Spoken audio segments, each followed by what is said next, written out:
네, 사랑하는 빛내리 교회 성도 여러분 반갑습니다. 2월 6일 금요일 큐티 묵상 함께 보도록 하겠습니다. 오늘 우리가 함께 읽을 말씀은 마가복음 3장 13절에서 15절까지 말씀입니다. 또 산에 오르사 자기가 원하는 자들을 부르시니 나온지라. 이에 12를 세우셨으니 이는 자기와 함께 있게 하시고 또 보내사 전도도 하며 귀신을 내쫓는 권능도 가지게 하려 하심이러라. 여러분, 빛내리 교회는 예수님께서 불러 모으신 공동체임을 믿습니다. 우리는 주님과 함께 있기 위해서 모이기에 힘써야 하겠습니다. 또 우리가 모일 때는 주님의 말씀을 추구하고 말씀을 우리 가운데 넣습니다. 또한 빛내리 교회는 세상에 흩어지는 교회임을 믿습니다. 우리는 흩어져서 복음을 전하고 세상을 위로하며 치유하는 자들입니다.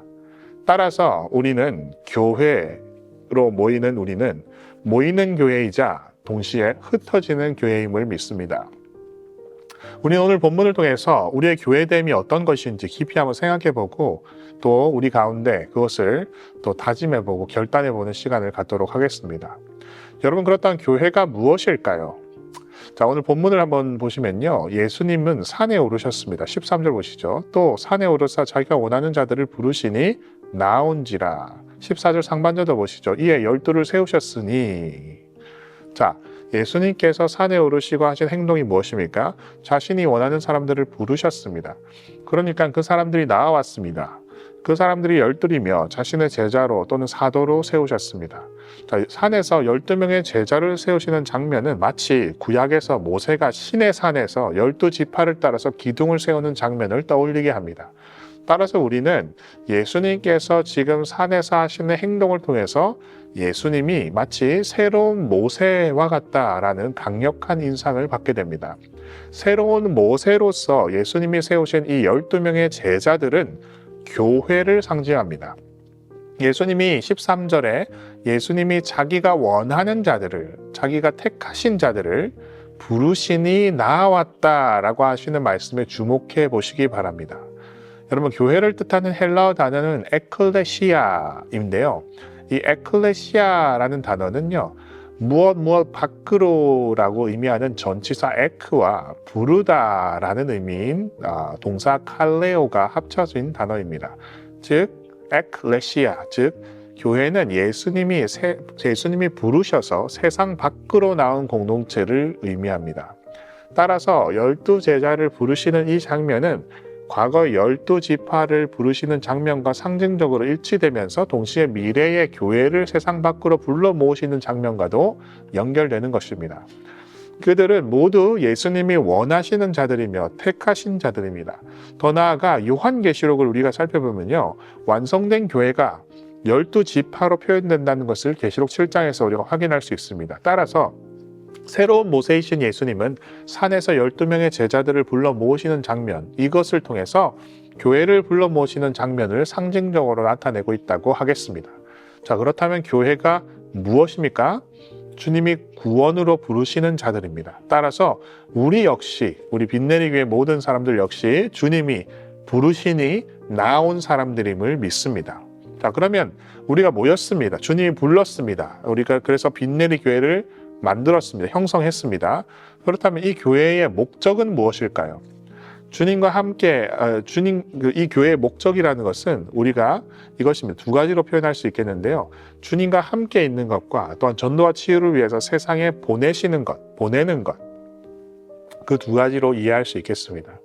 자, 이 본문은 우리와 무관하지 않습니다. 오히려 밀접하게 연결되어 있습니다. 새 모세이신 예수님께서 12제자를 부르시는 모습을 통해서 오늘날 교회인 우리를 왜 세상에 부르시는지 그 의미를 발견할 수 있기 때문입니다. 자, 그렇다면 예수님은 왜 오늘날 우리를 빛내리 교회라는 이름으로 이 세상 속에서 구별하여서 불러 모으셨을까요?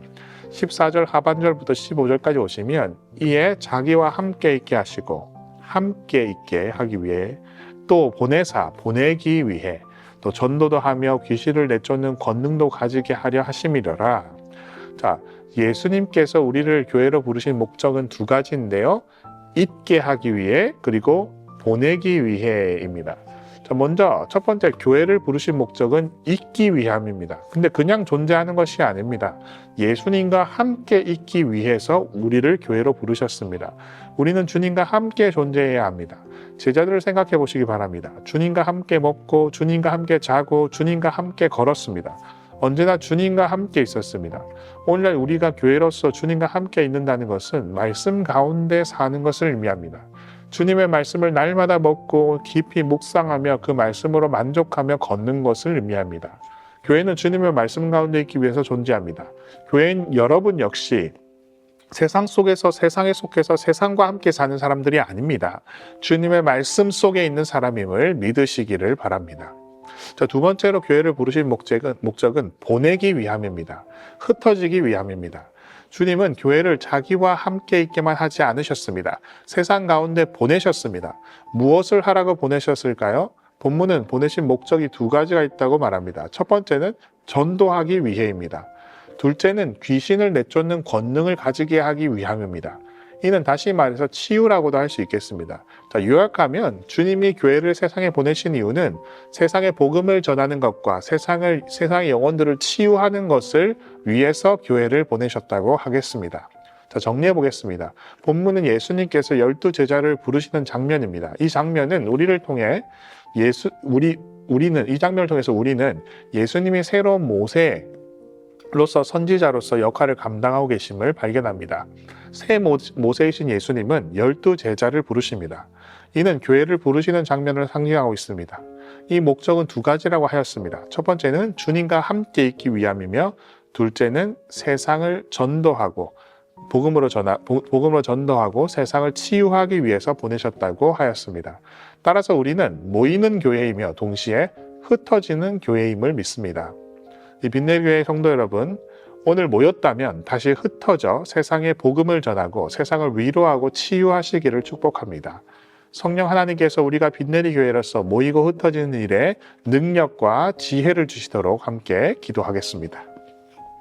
사랑해 주님 감사합니다. 하나님, 우리 빈내리 교회는 모이는 교회이자 동시에 또 흩어지는 교회임을 믿습니다. 하나님, 우리가 모이고 흩어질 때에 능력과 지혜 더하여 주시고 하나님, 우리가 모일 때에는 하나님의 말씀 가운데 주님과 함께 있길 아버지 하나님께서 함께 하여 주시고 또 우리가 흩어질 때에는 주님의 복음을 전하며 또 세상을 치유할 수 있는 능력과 권세 허락하여 주시옵소서. 주 예수 그리스도 이름으로 기도드립니다. 아멘.